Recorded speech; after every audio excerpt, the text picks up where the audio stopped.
नमस्कार नमस्कार नमस्कार दोस्तों, मैं Niklesh Jain Hindi chess base India channel पर आप सभी का हार्दिक अभिनंदन करता हूं।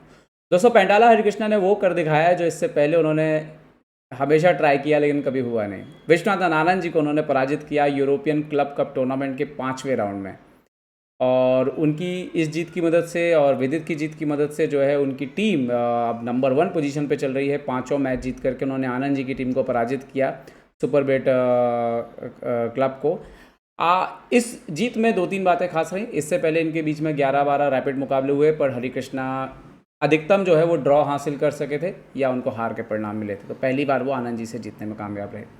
दूसरी बात यह है कि हरिकृष्णा ने एक बार फिर दिखाया है कि वो एंड गेम के जादूगर क्यों कहे जाते हैं, क्यों एंड गेम में कहा जाता है कि उनका नॉलेज जो है, जिस तरह से वो खेलते हैं, वो शानदार है।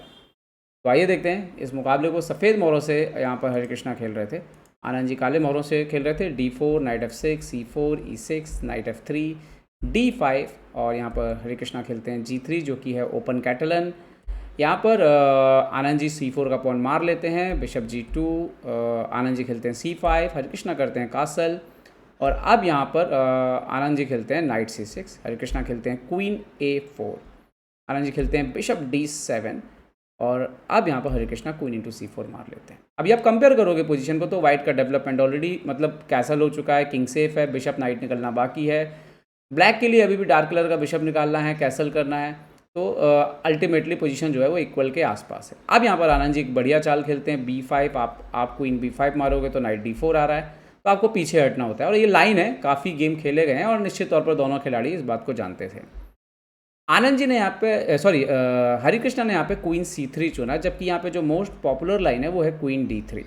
खैर, हरिकृष्णा ने खेला क्वीन C3 और अब आनंद जी जो है यहाँ पर B4 खेलते हैं और हरिकृष्णा खेलते हैं क्वीन D3। अब मैं यहाँ पे आपको एक मज़ेदार बात ये बताता हूँ कि ब्लैक से हरिकृष्णा जी, अब ये वाइट से खेल रहे हैं हरिकृष्णा, ब्लैक से हरिकृष्णा ऑलरेडी ये जो लाइन है ये कम से कम टॉप लेवल पर 4-5 बार खेल चुके हैं। आनंद जी का इस लाइन को खेलने का कोई रिकॉर्ड जो है वो डाटाबेस में तो नज़र नहीं आता है। अब आनंद जी यहाँ पे खेलते हैं रुक C8 और हरिकृष्णा जो है वो D इंटू C5 मार देते हैं, bishop into C5 Anand ji मारते हैं और हरिकृष्णा यहाँ पे खेलते हैं नाइट BD2। अच्छा, इससे पहले जो भी मैच हुए थे हरिकृष्णा ने भी जो खेले उसमें उन्होंने बिशप E3 का जो है इस्तेमाल किया था और बिशप E3 का इस्तेमाल करते हुए उन्होंने वोंग हाउ के खिलाफ किया था और मैच जो है वो ड्रॉ था। ब्लैक से इस्तेमाल किया था यहाँ पे बिशप E3, सॉरी उनके अपोनेंट ने बिशप E3 खेला था, तो वो मैच ड्रॉ रहा था। इस मैच में हरिकृष्णा जो है वो नाइट D2 खेलते हैं। अब अगर आप डाटाबेस में जाओगे तो आपको यहाँ पे एक ही नोटेबल प्लेयर है, 2 नोटेबल प्लेयर है जिनके गेम मिलेंगे। एक हैं अरोनियन और अनीश गिरी। इन्होंने जो है इस लाइन को ब्लैक से खेला हुआ है और वाइट से इसको अनीश गिरी, शेकलैंड, अर्टेमी व्लादिस्लाव एसिपेंको, तो काफ़ी मतलब भले ही 8 गेम है डाटाबेस में लेकिन काफ़ी स्ट्रॉन्ग प्लेयर ने इस पोजीशन को खेला हुआ है। ओके, तो नाइट BD2 आनंद जी करते हैं यहाँ पर कासल और अब यहाँ पर हरिकृष्णा खेलते हैं नाइट B3, बिशप पर अटैक करते हैं, बिशप जाता है B6। नाउ यहाँ पर हरिकृष्णा खेलते हैं बिशप E3 और अब आनंद जी का जवाब आता है night E7 which is novelty, मतलब इससे पहले ये लाइन हुई नहीं है। इससे पहले एक मैच है जिसमें E5 करके खेला गया है और ये मैच है शैम शेकलैंड वाइट से खेल रहे हैं लेवन अरोनियन के खिलाफ। 2021 नवंबर में मैच हुआ है और इस मैच में जो है अरोनियन ब्लैक पीसेस से जीत गए थे। आनंद जी ने इसमें E5 ना बढ़ते हुए नाइट E7 खेला और अब यहाँ पर हरिकृष्णा खेलते हैं night E5, bishop A4, queen into D8, रुक इंटू D8, यहाँ पर bishop into B6, pawn into B6 और रुक FC1। ओके, यहाँ पर आनंद जी खेलते हैं नाइट D7, नाइट को एक्सचेंज करने का ऑफर करते हैं, रुक इंटू C8, रुक into C8, night into D7, bishop into D7, रुक C1 और ब्लैक यहाँ पर खेलता है E5। अब ये जो पूरा पोजीशन है ओवरऑल, अब इसके बारे में जो है एनालिसिस अगर हम करें तो आपको एक बात समझ में आएगी कि वाइट के कैंप में अभी कोई ऐसा वीकनेस जो है वो आपको नज़र नहीं आएगा। ब्लैक के कैंप में एक प्रॉब्लम है कि उसके ये जो 2 पॉन है वो अलग अलग हैं और फिलहाल ये पॉन भी पोटेंशियली वीक पड़ सकता है अगर टाइम से उसको सपोर्ट ना लगाया गया, जबकि फिलहाल वाइट की पोजीशन पे ऐसा कोई भी प्रॉब्लम आपको नज़र जो है वो नहीं आएगा। तो ये बहुत एक इम्पॉर्टेंट पोजीशन थी और इसीलिए हरिकृष्णा ने इस चीज़ को रियलाइज़ किया कि अगर वाइट के कैंप में मान लीजिए कि A2 वगैरह है, इस पोटेंशियल को कोई अटैक कर सकता है तो वो ये रुक है। तो सबसे पहले उन्होंने क्या किया, रुक C8 जो है एक्सचेंज कर दिया। अब उसके बाद हरे कृष्णा यहाँ पे खेलते हैं, नाइट जो है उनका पीछे की तरफ जाता है, नाइट C1 जाता है और अब उनका प्लान है नाइट D3 जा करके ये 2 पॉन के ऊपर अटैक करने का। अच्छा, यहाँ पे सही चाल क्या होती? सही चाल होती बिशप B5 खेलो, नाइट D3 अगर आए तो BD3 मार दो, ED3। लेकिन अगर आप ध्यान से सोचने की कोशिश करोगे तो बोर्ड के दोनों हिस्सों में पॉन है, night versus bishop end game है, मतलब काफ़ी स्ट्रगल करना होगा ब्लैक को ड्रॉ करने के लिए भी। तो आनंद जी ने शायद इस मतलब यही जो भी सोचा उसके बाद उन्होंने इस लाइन को नहीं चुना।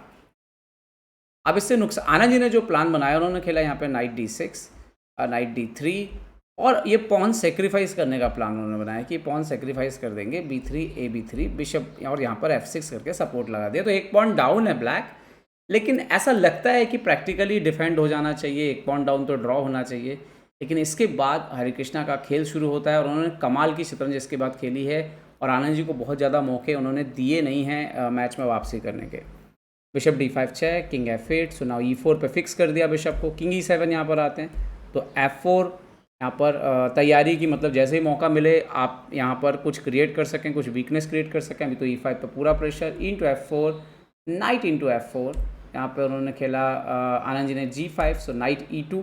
अब देखिए इसमें बात वही है कि आप एक पॉन डाउन है तो ये पॉन कभी ना कभी परेशान तो करेगा जब ये अगर ये पॉन मर जाता है या एक्सचेंज होता है किसी से किसी भी परिस्थिति में। दूसरा ये कि ये किंग भी अभी ऊपर आ रहा है तो बिशप नाइट किंग का जो कॉम्बिनेशन है विद द पॉन स्ट्रक्चर जो है वो हरि कृष्णा को फेवर कर रहा था यहाँ पर ऑलरेडी।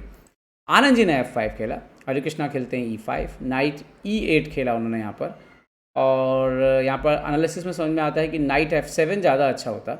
और यहाँ पर अगर आप देखें नाइट अभी E5 मर रहा है तो bishop F7, king F7, night D4 और इस तरह से मैच चलता, जो कि चलता मैच, मतलब ऐसा नहीं था कि बिल्कुल कोई वाइट के फेवर में मैच चला गया हो। लेकिन जैसे नाइट E8 पीछे की तरफ जाते हैं बिशप को, नाइट को एक्सचेंज ना करने की मंशा जताते हुए आनंद जी, तो अब हरि कृष्णा खेलते हैं नाइट D4। ओके, अभी F5 पे प्रेशर है, night G7, so now king F2, H6, सो king E3।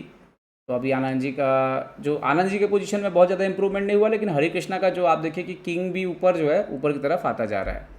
Bishop E8, bishop C4, bishop D7 और अब यहाँ पर जो है फाइनली जो है हरि कृष्णा जो है पुश करते हैं, यहाँ पर पॉन B4 की तरफ आगे बढ़ते हैं।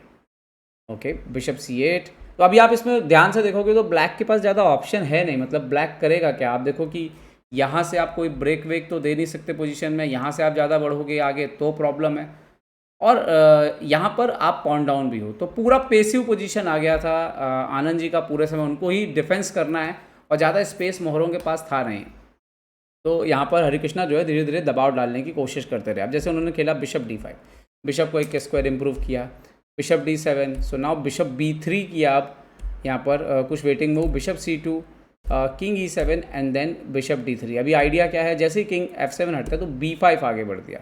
अब B5 आगे बढ़ के C6 का स्क्वायर है जो उसको कंट्रोल में ले लिया। इन्होंने खेला किंग E7, सो now knight C6, king E8, night B4, थोड़ा सा मैनवरिंग हुआ यहाँ पर थोड़ी देर तक, बिशप E6, तो knight C6, king D7, so knight D4, king E7, so bishop C2, bishop D7 हटे, सो नाउ बिशप B3। अभी आप देखिए कि बिशप के लिए जगह जो है अपोनेंट के लिए ज़्यादा बची नहीं है। उन्होंने खेला king D8, so now knight C6 check, king C7 and now यहाँ पर गुड मूव आता है बिशप D5। ओके, सो उन्होंने खेला यहाँ पर नाइट C6। तो आनंद जी ने यहाँ पे सॉरी हरि कृष्णा ने बहुत सोचा और उसके बाद उन्होंने बिशप इंटू E6 मार दिया, bishop E6, night D4, king D7 और यहाँ पर गुड मूव खेलते हैं हरि कृष्णा H4 और उसके बाद आनंद जी रिज़ाइन कर देते हैं। क्यों? एक्चुअली में बात यहाँ पर ये है कि जो स्ट्रक्चर है जिस तरीके का वो ज़्यादा देर बच नहीं पाएगा। मतलब कि दिक्कत क्या है कि अगर आप यहाँ पर पोजीशन को ओपन अप करते हो, फॉर एग्जांपल इस तरीके से आप खेलने की कोशिश करते हो H4, तो क्या होगा, वही ऊपर अल्टीमेटली किंग ऊपर आएगा और फिर ये पॉन जो है वो बचेगा नहीं आपका वैसे भी। तो उन्होंने अगर आप खेलेंगे किंग E7 और एक्सचेंज वाइट को करने देते हैं H5 तो नाइट F3 आएगा, फोर्स है ऑलमोस्ट G4 खेलना और नाइट H4 के बाद वही प्रॉब्लम है किंग F4 और फिर वो एक पॉन नहीं मरेगा, वो एक्चुअली में दोनों पॉन मर जाएंगे और उसके बाद दो पॉन को रोकना डेफिनेटली जो है वो लगभग असंभव है जब अपोनेंट ऑलरेडी एक पॉन अप है बोर्ड के दूसरे हिस्से पे। तो H4 के बाद यहाँ पर आनंद जी ने रिज़ाइन कर दिया इस मैच को तो कमाल की शतरंज यहाँ पर हरिकृष्णा ने खेली। एक्चुअली में अगर हम देखें तो ओपनिंग के बाद जहाँ पर वो स्लाइट बेटर थे, उसके बाद जिस तरह से उन्होंने पूरे गेम को कंट्रोल किया है, नियंत्रण किया है, ये जिस तरह से एक्सचेंजेस हुए हैं हरिकृष्णा के फेवर में गए सारे के सारे एक्सचेंजेस।